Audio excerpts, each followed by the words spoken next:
Capítulo 2, segunda lição: O socialismo.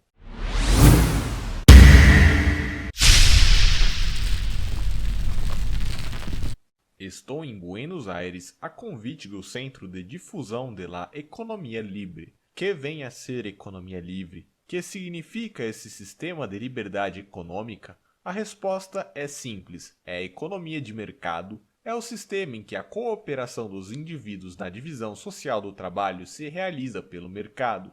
E esse mercado não é um lugar, é um processo. É a forma pela qual, ao vender e comprar, ao produzir e consumir, as pessoas estão contribuindo para o funcionamento global da sociedade. Quando falamos desse sistema de organização econômica, a economia de mercado, empregamos a expressão liberdade econômica. Frequentemente, as pessoas se equivocam quanto ao seu significado, supondo que liberdade econômica seja algo inteiramente dissociado de outras liberdades e que estas outras liberdades possam ser preservadas mesmo na ausência de liberdade econômica. Mas liberdade econômica significa, na verdade, que é dado às pessoas que a possuem o poder de escolher o próprio modo de se integrar ao conjunto da sociedade. A pessoa tem o direito de escolher sua carreira, tem liberdade para fazer o que quer.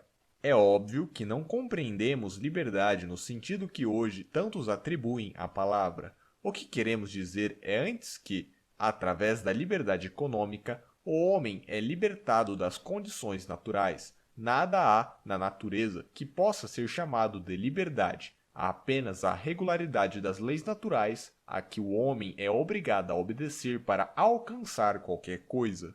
Quando se trata de seres humanos, atribuímos à palavra liberdade o significado exclusivo da liberdade na sociedade.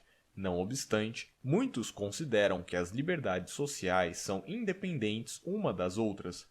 Os que hoje se intitulam liberais têm reivindicado programas que são exatamente o oposto das políticas que os liberais do século XIX defendiam em seus programas liberais. Os pretensos liberais de nossos dias sustentam a ideia muito difundida de que as liberdades de expressão, de pensamento, de imprensa, de culto, de encarceramento sem julgamento podem, todas elas, ser preservadas mesmo na ausência do que se conhece como liberdade econômica. Não se dão conta de que, num sistema desprovido de mercado, em que o governo determina tudo, todas essas outras liberdades são ilusórias, ainda que postas em forma de lei e inscritas na Constituição. Tomemos como exemplo a liberdade de imprensa. Se for dono de todas as máquinas impressoras, o governo determinará o que deve e o que não deve ser impresso. Nesse caso, a possibilidade de se publicar qualquer tipo de crítica às ideias oficiais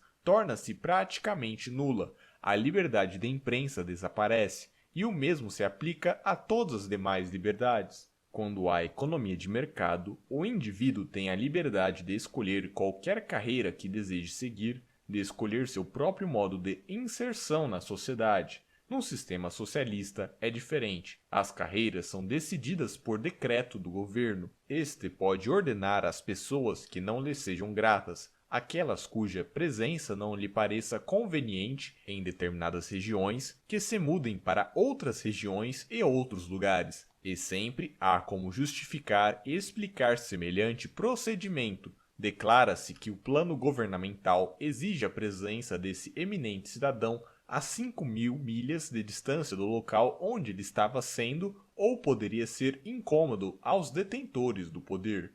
É verdade que a liberdade possível numa economia de mercado não é uma liberdade perfeita no sentido metafísico. A liberdade perfeita não existe. É só no âmbito da sociedade que a liberdade tem algum significado. Os pensadores que desenvolveram, no século XVIII, a ideia da lei natural, sobretudo Rousseau, acreditavam que um dia, num passado remoto, os homens haviam desfrutado de algo chamado liberdade natural. Mas nesses tempos remotos, os homens não eram livres, estavam à mercê de todos os que fossem mais fortes que eles mesmos. As famosas palavras de Rousseau: o homem nasce livre e se encontra acorrentado em toda parte. Talvez soem bem, mas na verdade, o homem não nasceu livre. Nasceu como uma frágil criança de peito, Sem a proteção dos pais, sem a proteção proporcionada a esses pais pela sociedade, não teria podido sobreviver. Liberdade na sociedade significa que um homem depende tanto dos demais como estes dependem dele. A sociedade, quando regida pela economia de mercado, pelas condições da economia livre, apresenta uma situação em que todos prestam serviços aos seus concidadãos e são, em contrapartida, por eles servidos. Acredita-se que existem na economia de mercado chefões que não dependem da boa vontade e do apoio dos demais cidadãos. Os capitães de indústria, os homens de negócios, os empresários seriam os verdadeiros chefões do sistema econômico, mas isso é uma ilusão. Quem manda no sistema econômico são os consumidores. Se estes deixam de prestigiar um ramo de atividades, os empresários deste ramo são compelidos ou a abandonar sua eminente posição no sistema econômico ou a ajustar suas ações aos desejos e às ordens dos consumidores. Uma das mais notórias divulgadoras do comunismo foi Beatrice Potter, nome de solteira de Lady Passfield, entre parênteses, também muito conhecida por conta de seu marido, Sidney Webb. Essa senhora, filha de um rico empresário, trabalhou quando jovem como secretária do pai. Em suas memórias, ela escreve: "Nos negócios de meu pai, todos tinham de obedecer às ordens dadas por ele, o chefe. Só a ele competia dar ordens e a ele ninguém dava ordem alguma. Esta é uma visão muito acanhada. Seu pai recebia ordens dos consumidores, dos compradores. Lamentavelmente, ela não foi capaz de perceber essas ordens, não foi capaz de perceber o que ocorre numa economia de mercado exclusivamente voltada que estava para as ordens expedidas dentro dos escritórios ou da fábrica do pai." Diante de todos os problemas econômicos, devemos ter em mente as palavras que o grande economista francês Frédéric Bastiat usou como título de um de seus brilhantes ensaios: "O que se vê e o que não se vê." Para compreender como funciona um sistema econômico, temos de levar em conta não só o que pode ser visto, mas também o que não pode ser diretamente percebido. Por exemplo, uma ordem dada por um chefe a um contínuo pode ser ouvida por aqueles que estejam na mesma sala. O que não se pode ouvir são as ordens dadas ao chefe por seus clientes. O fato é que, no sistema capitalista, os chefes, em última instância, são os consumidores. Não é o Estado, é o povo que é soberano. Prova disto é o fato de que lhe assiste o direito de ser tolo. Este é o privilégio do soberano. Assiste-lhe o direito de cometer erros. Ninguém o pode impedir de cometê-los, embora, obviamente, deva pagar por eles. Quando afirmamos que o consumidor é supremo ou soberano, não estamos afirmando que está livre de erros, que sempre sabe o que melhor lhe convirá. Muitas vezes, os consumidores compram ou consomem artigos que não deviam comprar ou consumir, mas a ideia de que uma forma capitalista de governo pode impedir, através de um controle sobre o que as pessoas consomem, que elas se prejudiquem, é falsa. A visão do governo como uma autoridade paternal, um guardião de todos, é própria dos adeptos do socialismo. Nos Estados Unidos, o governo empreendeu certa feita há alguns anos uma experiência que foi qualificada de nobre. Essa nobre experiência consistiu numa lei que declarava ilegal o consumo de bebidas tóxicas. Não há dúvida de que muita gente se prejudica ao beber conhaque e uísque em excesso. Algumas autoridades nos Estados Unidos são contrárias até mesmo ao fumo. Certamente, há muitas pessoas que fumam demais, não obstante o fato de que não fumar seria melhor para elas. Isso suscita um problema que transcende em muito a discussão econômica, põe a nu o verdadeiro significado da liberdade. Se admitirmos que é bom impedir que as pessoas se prejudiquem bebendo ou fumando em excesso, haverá quem pergunte: será que o corpo é tudo? Não seria a mente do homem muito mais importante? Não seria a mente do homem o verdadeiro dom, o verdadeiro predicado humano? Se dermos ao governo o direito de determinar o que o corpo humano deve consumir, de determinar se alguém deve ou não fumar, deve ou não beber, nada poderemos replicar a quem afirme: mais importante ainda que o corpo é a mente, é a alma, e o homem se prejudica muito ao ler maus livros, ouvir música ruim e assistir a maus filmes. É, pois, dever do governo impedir que se cometam esses erros. E, como todos sabem, por centenas de anos os governos e as autoridades acreditaram que essa era de fato o seu real dever. Nem isso aconteceu apenas em épocas remotas. Não faz muito tempo, houve na Alemanha um governo que considerava seu dever discriminar as boas e as más pinturas. Boas e más, é claro, do ponto de vista de um homem que, na juventude, fora reprovado no exame de admissão à Academia de Arte em Viena. Era o bom e o mal segundo a ótica de um pintor de cartão postal, e tornou-se ilegal expressar concepções sobre arte e pintura que divergissem daquelas do Führer Supremo. A partir do momento em que começarmos a admitir que é dever do governo controlar o consumo de álcool do cidadão, que podemos responder a quem afirme ser o controle dos livros e das ideias muito mais importante, liberdade significa realmente liberdade para errar. Isso precisa ser bem compreendido. Podemos ser extremamente críticos com relação ao modo como nossos concidadãos gastam seu dinheiro e vivem sua vida. Podemos considerar o que fazem absolutamente insensato e mal. Numa sociedade livre, todos têm, no entanto, as mais diversas maneiras de manifestar suas opiniões sobre como seus concidadãos deveriam mudar seu modo de vida. Eles podem escrever livros, escrever artigos, fazer conferências, podem até fazer pregações nas esquinas se quiserem, e faça-se isso em muitos países, mas ninguém deve tentar policiar os outros no intuito de impedi-los de fazer determinadas coisas simplesmente porque não se quer que as pessoas tenham a liberdade de fazê-las. É essa a diferença entre escravidão e liberdade. O escravo é obrigado a fazer o que seu superior lhe ordena que faça, enquanto o cidadão livre, e é isso que significa liberdade, tem a possibilidade de escolher seu próprio modo de vida. Sem dúvida, esse sistema capitalista pode ser, e de fato é, mal usado por alguns. É certamente possível fazer coisas que não deveriam ser feitas, mas se tais coisas contam com a aprovação da maioria do povo, uma voz discordante terá sempre algum meio de tentar mudar as ideias de seus concidadãos. Pode tentar persuadi-los, convencê-los, mas não pode tentar constrangê-los pela força policial do governo. Na economia de mercado, todos prestam serviços aos seus concidadãos ao prestarem serviços a si mesmos. Era isso o que tinham em mente os pensadores liberais do século XVIII quando falavam da harmonia dos interesses de todos os grupos e indivíduos que constituem a população.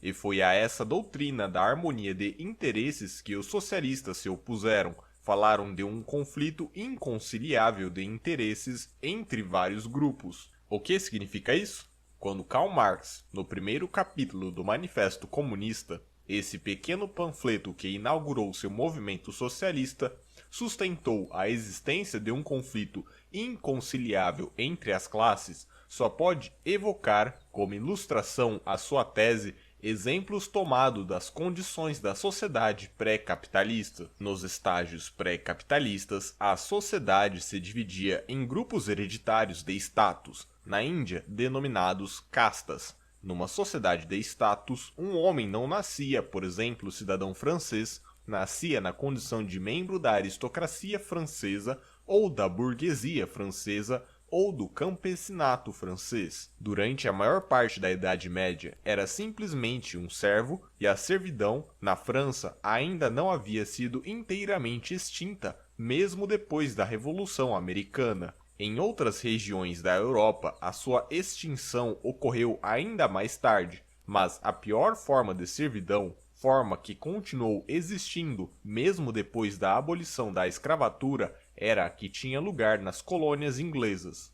O indivíduo herdava seu status dos pais e o conservava por toda a vida, transferia aos filhos, cada grupo tinha privilégios e desvantagens. Os de status mais elevado tinham apenas privilégios, o de status inferior só desvantagens, e não restava ao homem nenhum outro meio de escapar às desvantagens legais impostas por seu status, senão a luta política contra as outras classes. Nessas condições, pode-se dizer que havia um conflito inconciliável de interesses entre senhores de escravos e escravos, porque o interesse dos escravos era livrar-se da escravidão, da qualidade de escravo, e sua liberdade significava para os seus proprietários uma perda. Assim sendo, não há dúvida de que tinha de existir forçosamente um conflito inconciliável de interesses entre os membros das várias classes. Não devemos esquecer que nesses períodos em que as sociedades de status predominaram na Europa, bem como nas colônias que os europeus fundaram posteriormente na América, as pessoas não se consideravam ligadas de nenhuma forma especial às demais classes de sua própria nação. Sentiam-se muito mais solidárias com os membros de suas classes nos outros países. Um aristocrata francês não tinha os franceses das classes inferiores na conta de seus concidadãos.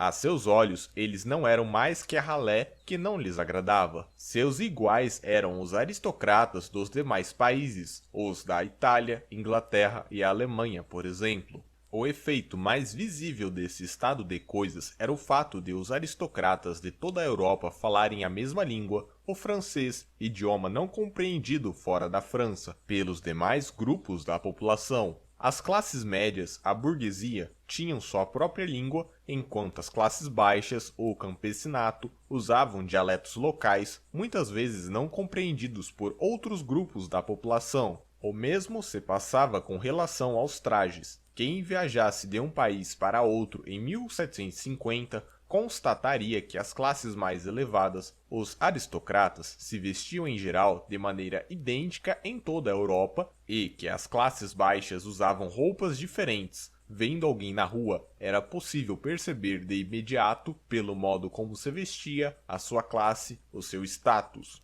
É difícil avaliar o quanto essa situação era diversa da atual. Se venho nos Estados Unidos para a Argentina e vejo um homem na rua, não posso dizer qual é seu status. Concluo apenas que é um cidadão argentino não pertencente a nenhum grupo sujeito a restrições legais. Isto é algo que o capitalismo nos trouxe.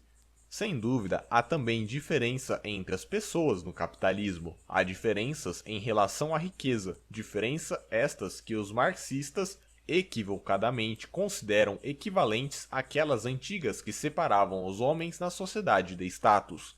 Numa sociedade capitalista, as diferenças entre os cidadãos não são como as que se verificam numa sociedade de status, e mesmo bem depois, em muitos países, uma família podia ser aristocrata e possuidora de grande fortuna, podia ser uma família de duques ao longo de séculos e séculos, fossem quais fossem suas qualidades, talentos, caráter ou moralidade. Já nas modernas condições capitalistas, verifica-se o que foi tecnicamente denominado pelos sociólogos de mobilidade social. O princípio segundo o qual a mobilidade social opera, nas palavras do sociólogo e economista italiano Vilfredo Pareto, é o da circulação das elites. Isso significa que haverá sempre no topo da escada social pessoas ricas, politicamente importantes, mas essas pessoas, essas elites, estão em contínua mudança.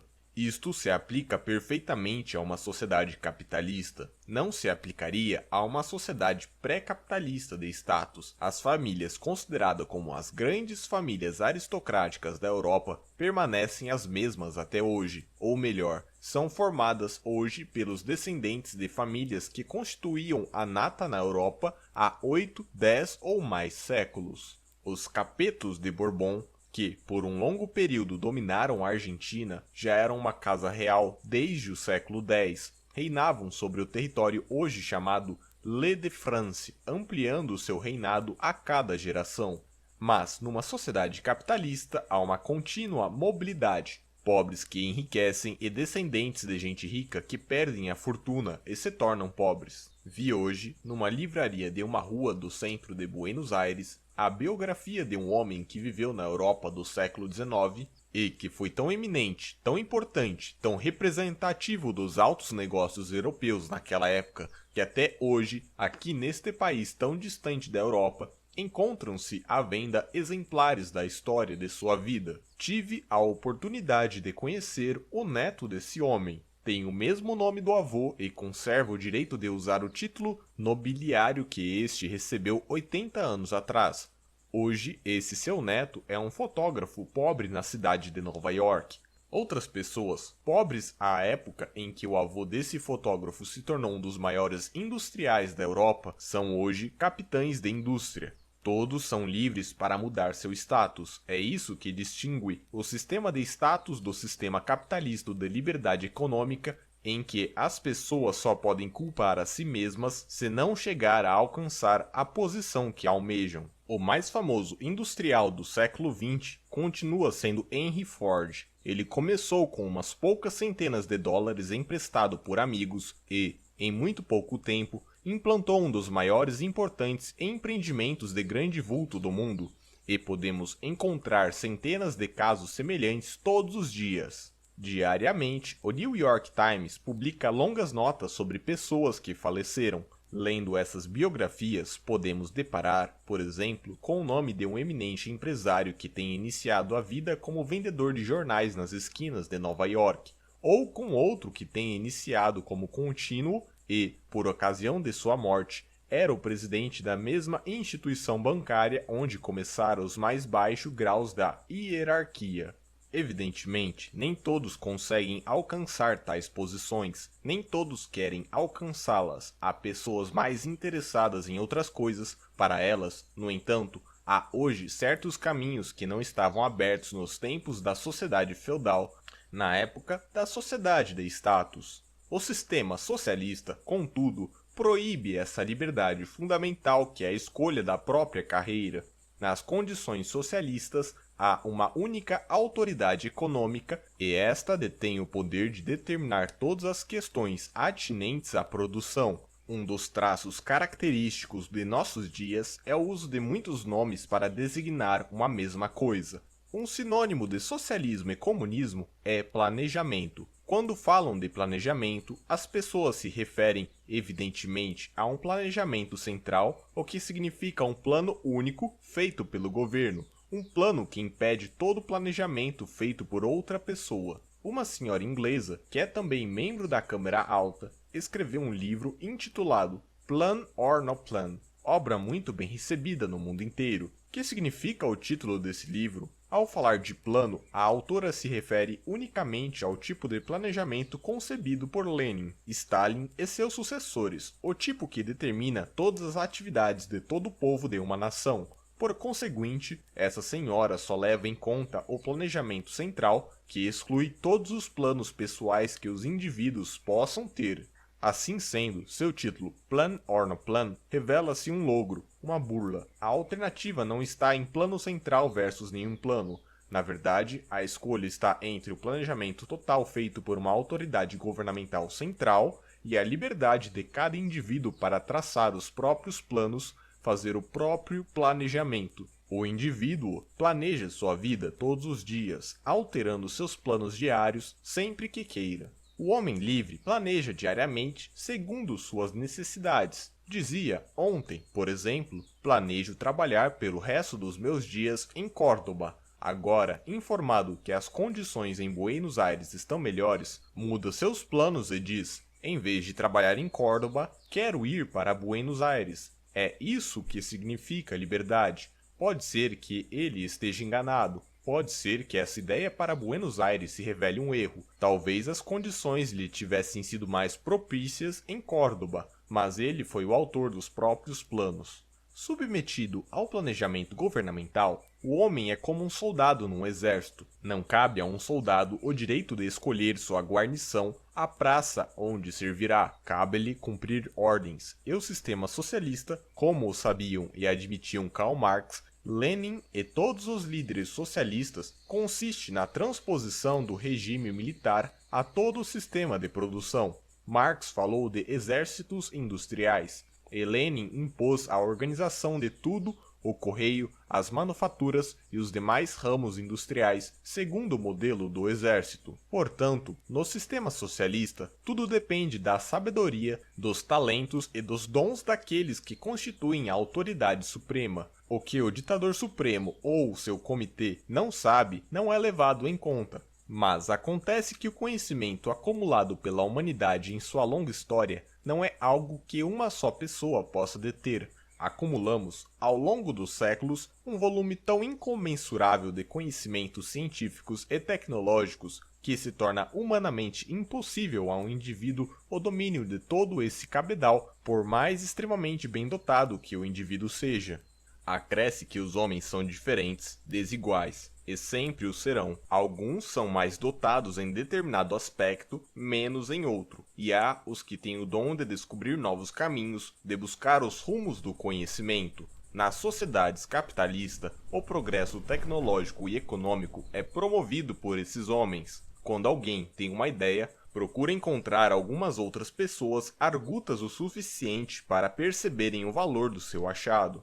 Alguns capitalistas que ousam perscrutar o futuro, que se dão conta das possíveis consequências desta ideia, começaram a pô-la em prática. Outros, a princípio, poderão dizer: são uns loucos, mas deixarão de dizê-lo quando constatarem que o empreendimento que qualificavam de absurdo ou loucura está florescendo e que toda a gente está feliz por comprar seus produtos. No sistema marxista, por outro lado, o corpo governamental supremo deve primeiro ser convencido do valor de uma ideia antes que ela possa ser levada adiante. Isso pode ser algo muito difícil, uma vez que o grupo detentor do comando, ou o ditador supremo em pessoa, tem o poder de decidir. E se essas pessoas, por razões de indolência, senilidade, falta de inteligência ou de instrução, forem incapazes de compreender o significado da nova ideia, o novo projeto não será executado. Podemos evocar alguns exemplos da história militar.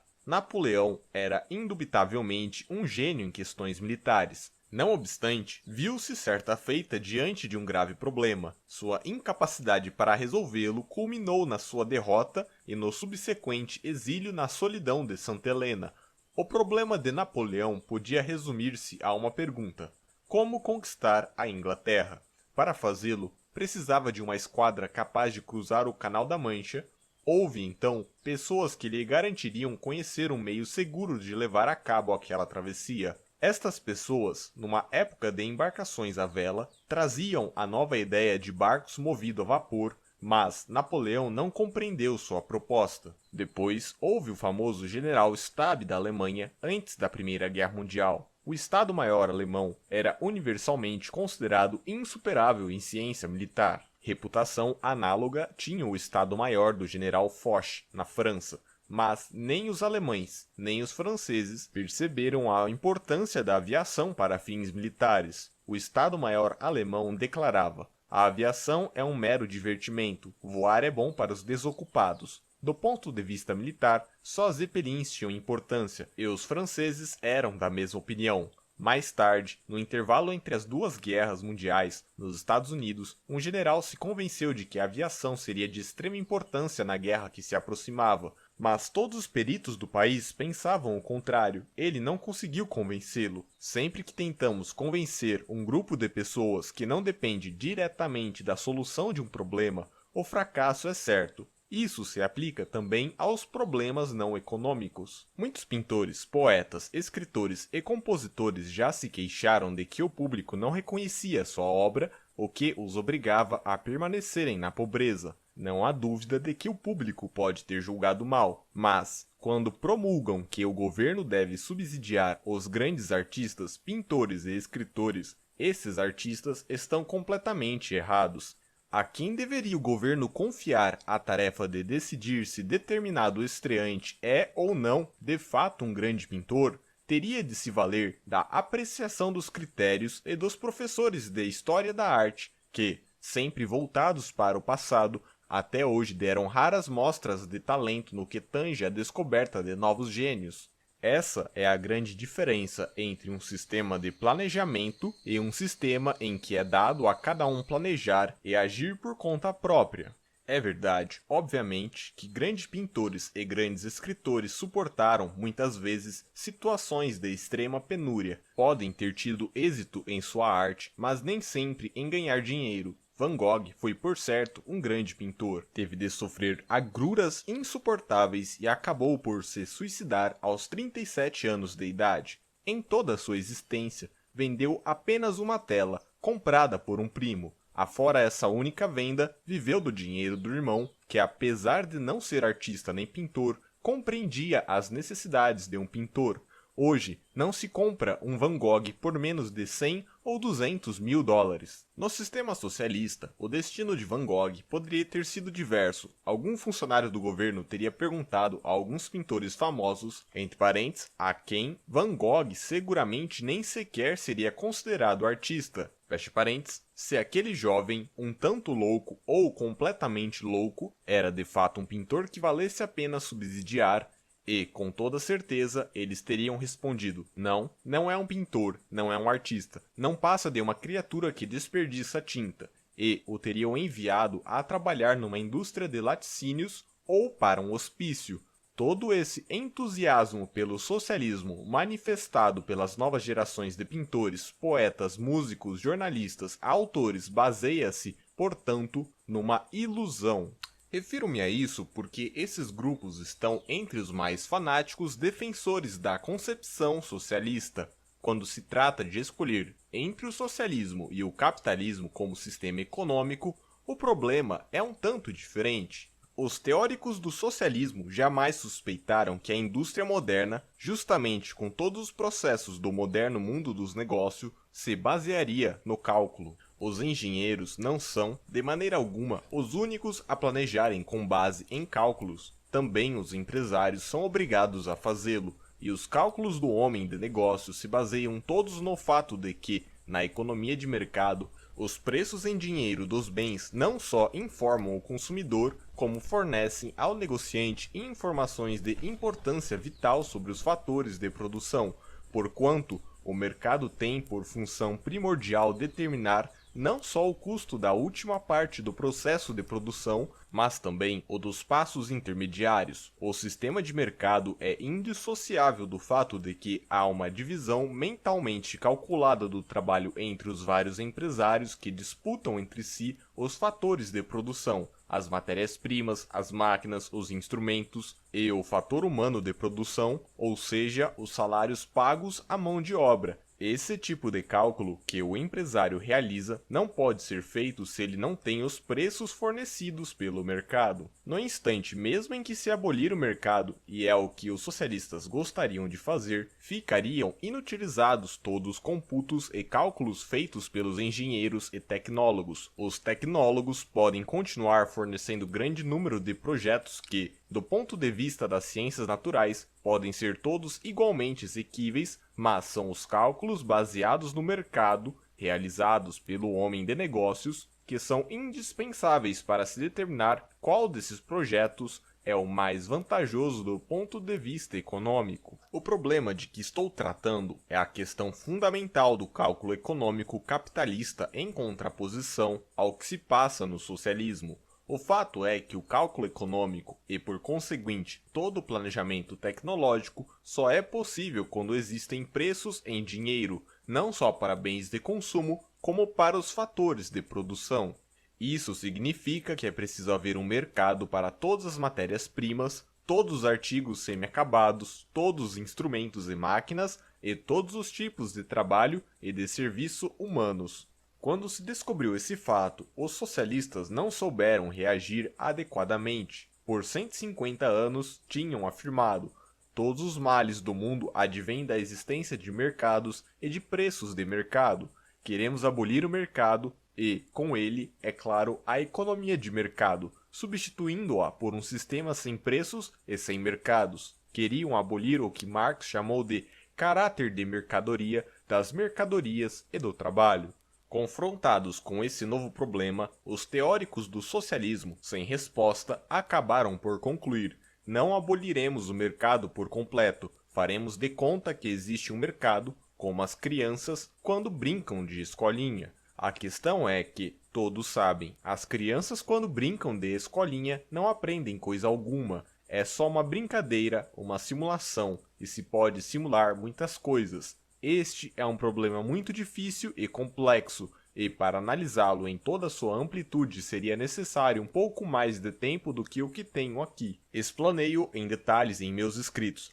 Em 6 palestras, não posso empreender uma análise de todos os seus aspectos. Assim sendo, quero sugerir-lhes, caso estejam interessados no problema básico de impossibilidade do cálculo e do planejamento no socialismo, a leitura de meu livro, Ação Humana. Mas leiam também outros livros, como o do economista norueguês Trygve Hoff, que escreveu sobre o cálculo econômico. E, se não quiserem ser unilaterais, recomendo a leitura do livro socialista mais respeitado sobre o assunto, da autoridade do eminente economista polonês Oskar Lange, que foi por algum tempo professor numa universidade americana, tornou-se depois embaixador da Polônia, voltando posteriormente para o seu país. Provavelmente me perguntarão, e a Rússia, como enfrentam os russos esse problema? Nesse caso, a questão muda de figura. Os russos gerem seu sistema socialista no âmbito de um mundo em que existem preços para todos os fatores de produção, para todas as matérias-primas, para tudo. Por conseguinte, podem utilizar em seu planejamento os preços de mercado mundial e, visto que há certa diferença entre as condições reinantes na Rússia e as reinantes nos Estados Unidos, frequentemente o resultado é que, para os russos, parece justificável e aconselhável de seu ponto de vista econômico, algo que, para os americanos, absolutamente não se justificaria economicamente. A experiência soviética, ou experimento como foi chamada, não prova coisa alguma. Nada revela sobre o problema fundamental do socialismo, o problema do cálculo. Mas teríamos razões para caracterizá-la como experiência? Não creio que, no campo da ação humana e da economia, possamos ter algo que se assemelhe a um experimento científico. Não se pode fazer experimentos de laboratório no campo da ação humana, porque um experimento científico requer a réplica de um mesmo procedimento sob diversas condições, ou a manutenção das mesmas condições acompanhada da criação de talvez um único fator. Por exemplo, se injetarmos num animal canceroso um medicamento experimental, o resultado pode ser o desaparecimento do câncer. Poderemos testar isso com vários animais da mesma raça, portadores da mesma doença. Se tratarmos parte deles com o novo método e não tratarmos outros, poderemos comparar os resultados. Ora, nada disso é viável no campo da ação humana. Não há experimentos de laboratório nesse plano. A chamada experiência soviética mostra tão somente que o padrão de vida da Rússia soviética é incomparavelmente inferior ao padrão alcançado pelo país mundialmente reputado, o paradigma do capitalismo, os Estados Unidos. Se dissermos isto a um socialista, ele certamente contestará: as coisas na Rússia estão correndo maravilhosamente bem. E nós responderemos: podem estar maravilhosas, mas o padrão de vida é, em média, muito baixo. Então ele retrucará: sim, mas lembre o quanto os russos sofreram com os czares e a terrível guerra que tivemos de enfrentar. Não quero discutir se esta é ou não uma explicação correta, mas quando se nega que as condições tinham sido as mesmas, nega-se ao mesmo tempo que tenha havido uma experiência. O que se deveria afirmar, e seria muito mais correto, é: o socialismo na Rússia não ocasionou, em média, uma melhoria das condições do homem comparável à melhoria de condições verificada no mesmo período nos Estados Unidos. Nos Estados Unidos, quase toda semana, tem-se notícia de um novo invento, de um aperfeiçoamento. Muitos aperfeiçoamentos foram gerados no mundo empresarial porque milhares e milhares de indústrias estão empenhados noite e dia em descobrir algum novo produto que satisfaça o consumidor, ou seja, de produção menos dispendiosa, ou seja, melhor e menos oneroso que os produtos já existentes. Não é o altruísmo que os move, é o seu desejo de ganhar dinheiro. E o efeito foi que o padrão de vida se elevou nos Estados Unidos a níveis quase miraculosos quando confrontados às condições reinantes há 50 ou 100 anos atrás. Mas na Rússia soviética, onde esse sistema não vigora, não se verifica um desenvolvimento comparável. Assim, os que nos recomendam a adoção do sistema soviético estão inteiramente equivocados. Há mais uma coisa a ser mencionada: o consumidor americano, o indivíduo, é tanto um comprador como um patrão. Ao sair de uma loja nos Estados Unidos, é comum vermos um cartaz com os seguintes dizeres: gratos pela preferência, volte sempre. Mas ao entrarmos numa loja de um país totalitário, seja a Rússia de hoje, seja a Alemanha de Hitler, o gerente nos dirá: agradeça ao grande líder, que ele está proporcionando isso.